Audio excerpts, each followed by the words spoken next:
मैं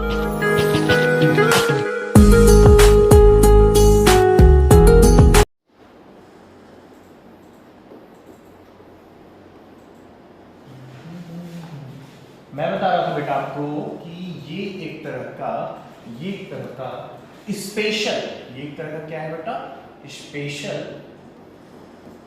फॉर्म है, ठीक है, एक विशेष रूप है किसका,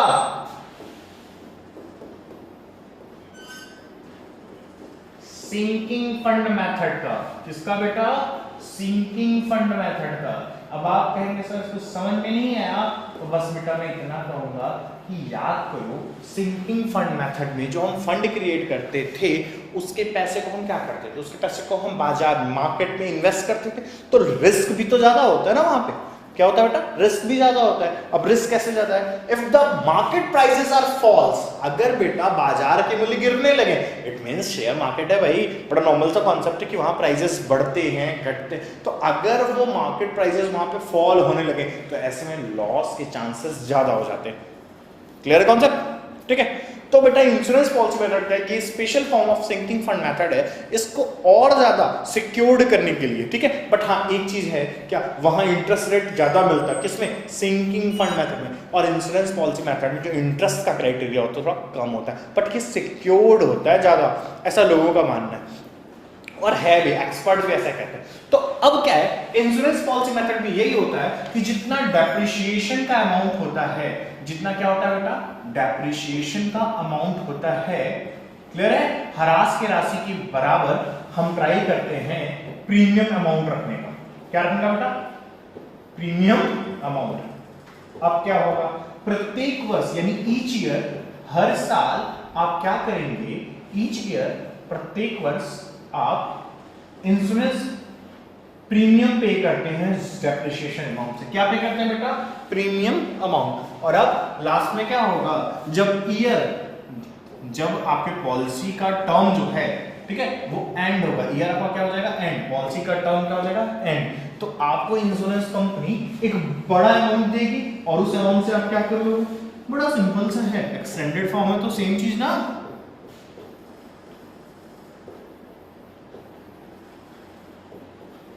उस बड़े अमाउंट से आप भी क्या करोगे, रिप्लेसमेंट ऑफ असेट्स, संपत्तियों का पुनर्स्थापन करोगे।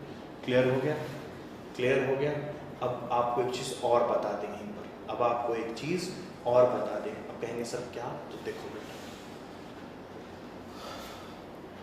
ये जो रिप्लेसमेंट ऑफ असेट्स यहाँ हो रही है उस ह्यूज अमाउंट से जो आपको टर्म एंड होने पे इंश्योरेंस कंपनी से पॉलिसी का पैसा मिलता है, ठीक है, यही है ना बेटा। जब सिंकिंग फंड था तो ये क्यों है, देखो बेटा दोनों के बीच में बस एक छोटा सा बेसिक डिफरेंस यही है कि सिक्योरिटी, वहाँ सिक्योरिटी कम है, वहाँ पे लॉस के चांसेस ज़्यादा हैं और यहाँ कम होते हैं। इस बात को ध्यान में रख करके ये मेथड फ्रेम किया गया, फॉर्म किया गया। क्लियर हो गया कॉन्सेप्ट, ओके। जो मुझे बताना था मैंने वो कॉन्सेप्ट बता दिया है। आइए अपने नेक्स्ट मेथड पे चलते हैं, अगली विधि पे चलते हैं।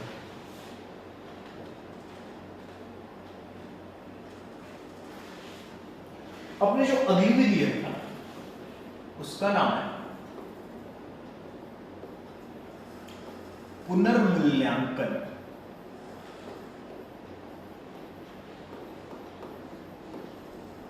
विधि, रीवैल्यूएशन मेथड। अब कह रहे होंगे कुछ लोग, सोच रहे होंगे सर क्वेश्चन नहीं पूछ सकते, इसका मतलब ये नहीं कि आप कुछ भी छोड़ दीजिए।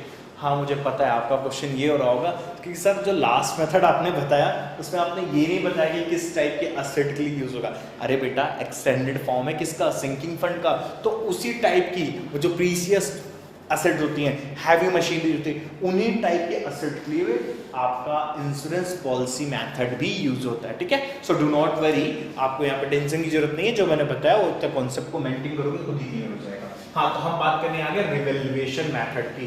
किस मेथड की बेटा बात करने आ गए हैं, रिवैल्यूएशन मेथड की। अब मैं बात करूंगा रिवैल्यूएशन मेथड में, तो सबसे पहला और इंपॉर्टेंट चीज जो इसका क्वेश्चन बनता है, जो सीधे बेटा इसका क्वेश्चन पूछा जाता है और वो आ भी चुका है, क्या कि ये मेथड किस टाइप की एसेट्स के लिए यूज होता है, मतलब ये मेथड किस टाइप की एसेट्स के डेप्रिसिएशन के लिए यूज होता है, ठीक है। अभी ये बताना है तो किसी को पता है, चलो मैं बताता हूँ यार, तुमको पता भी है तो क्या, याद रख लो क्योंकि ये इंपॉर्टेंट है, ठीक है।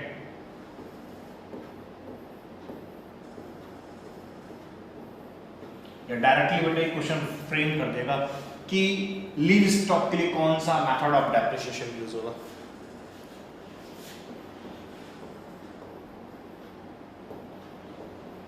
छोटे छोटे बेटा जितनी मशीनरी होती है, लूज टूथ होती है ना बेटा, ठीक है, उन सभी के लिए कौन सा मेथड यूज होता है, रिवैल्यूएशन मेथड यूज होता है। और अब बेटा रिवैल्यूएशन मेथड में डेप्रिसिएशन कैसे निकलता है वो देख लो, तो ये निकलता है कुछ ऐसे।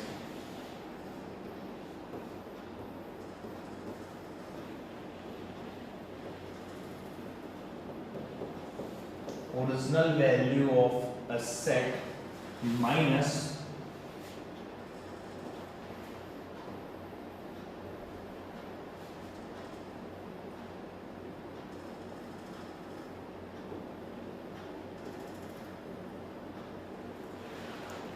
revalued value of asset। अब कहोगे सर ये क्या है, कुछ समझ में नहीं आया, तो देखो बेटा, सपोज करो मेरे पास कोई जो असेट है, जो लूज एंड टूल्स है, वो स्टार्टिंग में थे 4400 के, ठीक है, और ईयर के एंड में हमने यूज करने के बाद देखा उनकी वैल्यू कितनी बची है, 4200। उनको जो रिवाइज किया, रीवैल्यूड किया तो 4200। तो ऐसे में यहाँ पे डेप्रिसिएशन का अमाउंट कितना हो गया, 200। और अब बेटा कॉन्सेप्ट क्या बनता है कि यहाँ पर amount of depreciation her year equal रहे ऐसा जरूरी नहीं है, हर ईयर इक्वल रहे ऐसा जरूरी नहीं है, ठीक है, वो चेंज होता रहेगा। तो मुझे लगता है इस तरह कोई कॉन्सेप्ट है नहीं यहाँ पर, और जो इम्पोर्टेंट था वो यही था, तो आप इसको मेंटेन कर लो, ठीक है। ये हो गया अपना रिवैल्यूएशन। और बेटा आगे कंटिन्यू करते हैं। तो हम बेटा आगे का कंटिन्यू कर रहे हैं, हम अपना नेक्स्ट मेथड देखेंगे।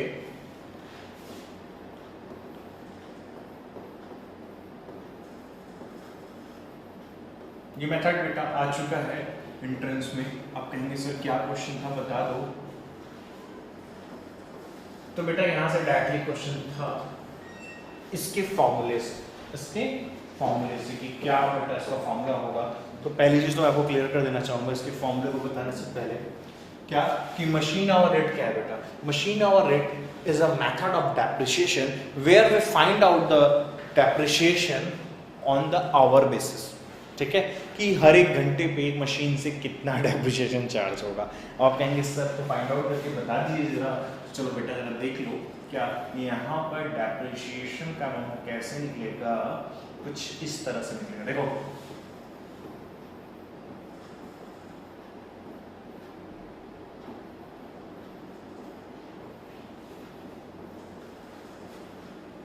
Original value of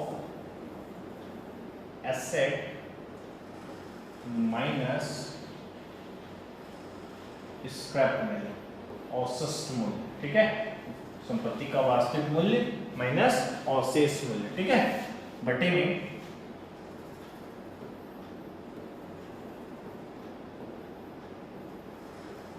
life of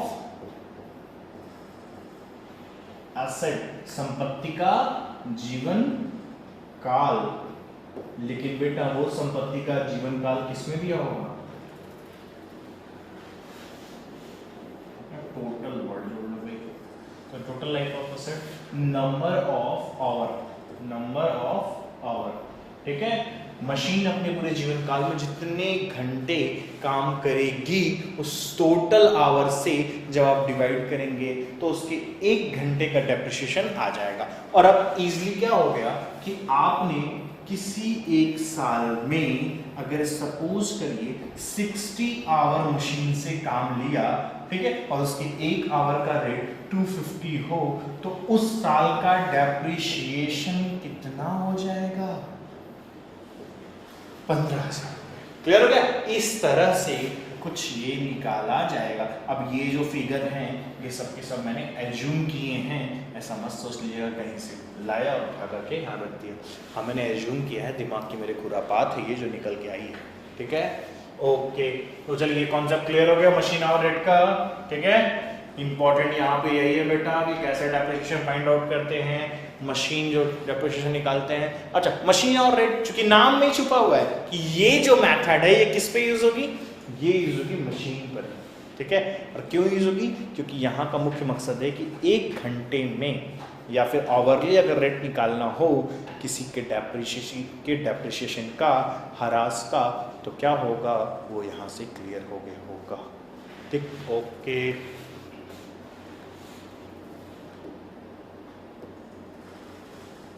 okay, wait a minute. Okay, now the next one is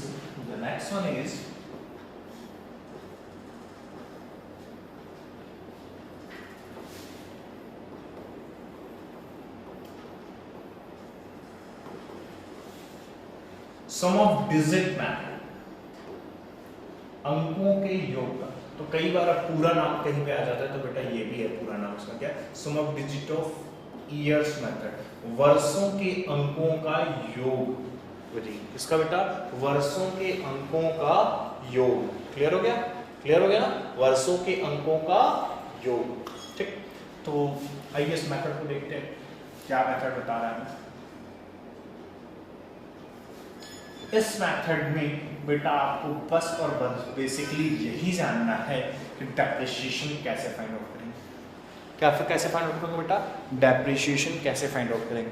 अब आपके लिए एक चीज़ और बता दें कि बेटा ये मेथड जो है ये किसी भी एसेट के लिए यूज़ किया जा सकता है। बेसिकली इसके लिए कोई अलग से कोई मेथड नहीं फ्रेम किया गया, ठीक है। मतलब कोई एसेट नहीं बताएगी कि इसी एसेट के लिए यूज़ होगा, आप किसी के लिए अप्लाई कर सकते हो। अब जरा डेप्रिसिएशन देखो वहाँ कैसे निकलेगा।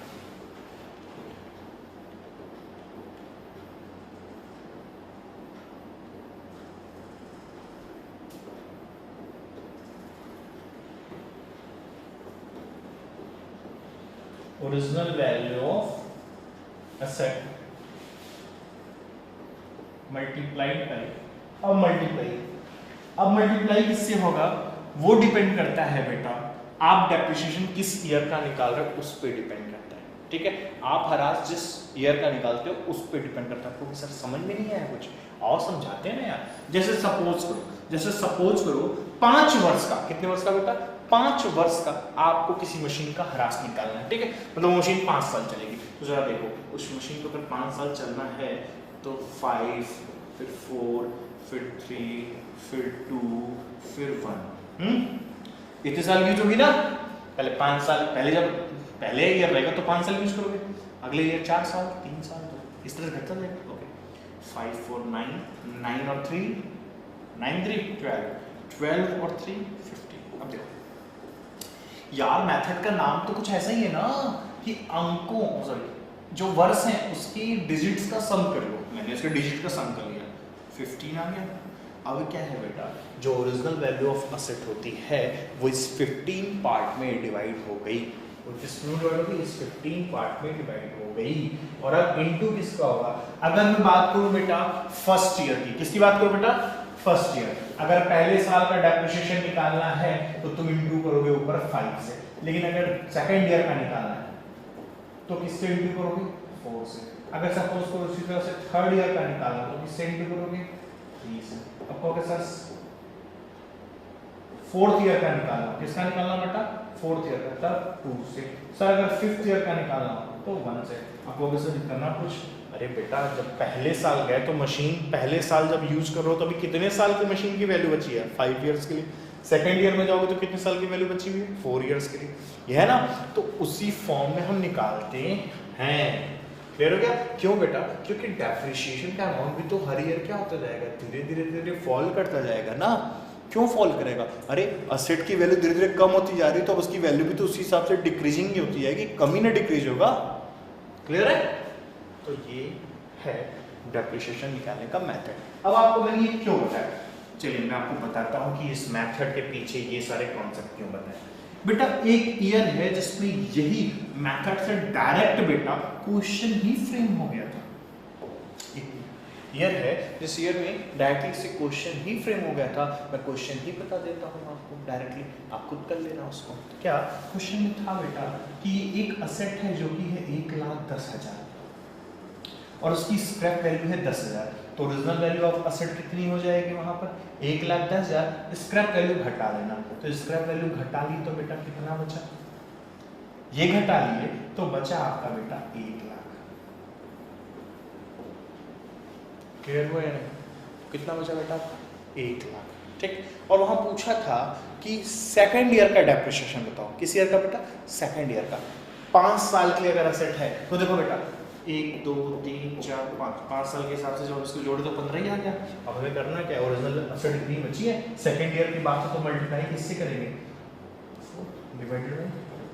अब इसको सॉल्व करना है, इतनी मेहरबानी खुद से कर लो तुम लोग, ठीक है, सब मैं कर दूंगा, तुम क्या करोगे, ठीक है। अब इतनी मेहरबानी खुद, मुझे पता है पॉइंट में आएगा यार आंसर, डेसिमल्स में शो होंगे, लेकिन भाई मेरे यही क्वेश्चन था, यही आया था, तो मैं कहाँ से नया ला दूँ, ठीक है।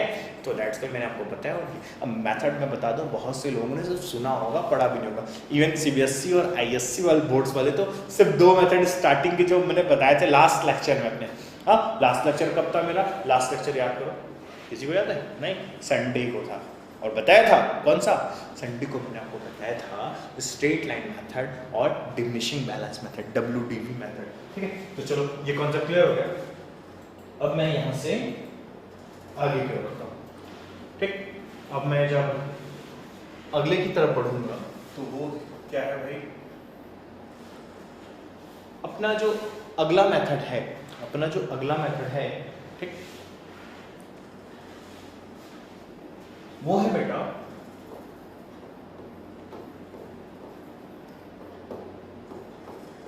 Unit of production method. Important नहीं है, पहली चीज इंपॉर्टेंट नहीं है। क्यों बताया, फिर क्यों बताया सर आपने इसको, क्यों बताया? देख बेटा, बीएचयू एंट्रेंस में कई बार ऐसा होता है कि हमारे सामने कुछ ना कुछ नए क्वेश्चंस मिल जाते हैं। अब वो जो नए क्वेश्चन मिलते हैं बेटा, वो हमारे लिए थोड़ी बहुत कहीं ना कहीं डिफिकल्टीज राइज करते हैं। क्यों? क्योंकि वो कई बार टीचर ने आपको पढ़ाया नहीं होता या आपने पढ़ा नहीं होता। अब जैसे आज जो मैं मेथड बता रहा हूँ, इतने कितने लोग तो जानते होंगे बेटा यूपी बोर्ड्स वाले स्टूडेंट, और कितने तो बिल्कुल नहीं जानते होंगे, उन्होंने नेम नहीं सुना होगा उस मेथड्स का, या अगर सुने भी तो कॉन्सेप्ट नहीं जानते यार ये है क्या, ठीक है। तो अब मैं उस बेसिस पे ही बता रहा हूं तुम्हें। तो ये मेरा अपना प्रोडक्शन है कि यार इससे भी क्वेश्चन फ्रेम हो सकते हैं, और वो फ्रेम हो सकते हैं तो तुम्हें जानना है। आओ चलो, तो यूनिट ऑफ प्रोडक्शन की बात मैं कर रहा था। तो देखो बेटा, बड़ा सिंपल सा है। अगर मैं यूनिट ऑफ प्रोडक्शन मेथड के हिसाब से तुम्हें डेप्रिसिएशन निकालना सिखाऊं या बताऊं, तो ये बेटा इस मेथड में क्या है कि भाई हम प्रोडक्शन के हिसाब से निकालते हैं। किसके हिसाब से करते हैं? प्रोडक्शन के हिसाब से। तो कोई भी मशीन हो या जो भी हो, असेट हो, उसकी original value of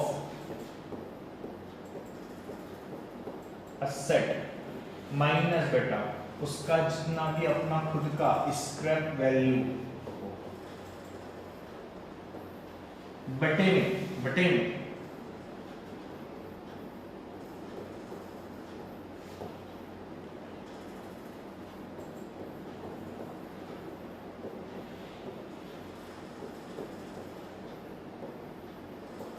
total expected production in units। मान लेते हैं ना हम कितना यूनिट से प्रोडक्शन करेंगे। अब जितना असर, अब इस तरह से क्या होगा, एक यूनिट का आ गया कि एक यूनिट बनाने में कितना डेप्रिसिएशन लगा। अब किसी भी ईयर में जितने भी यूनिट का प्रोडक्शन होगा, ठीक है, number of unit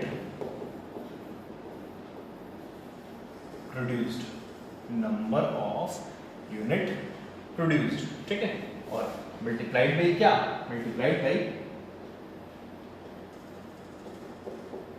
depreciation 1 unit. एक इकाई की जो ह्रास हम यहां से निकाल लेंगे, उससे मल्टीप्लाई कर देंगे अपना, हमें उस ईयर का जो एक्चुअल डेप्रिसिएशन होगा, जो वास्तविक ह्रास होगा, वो ज्ञात हो जाएगा।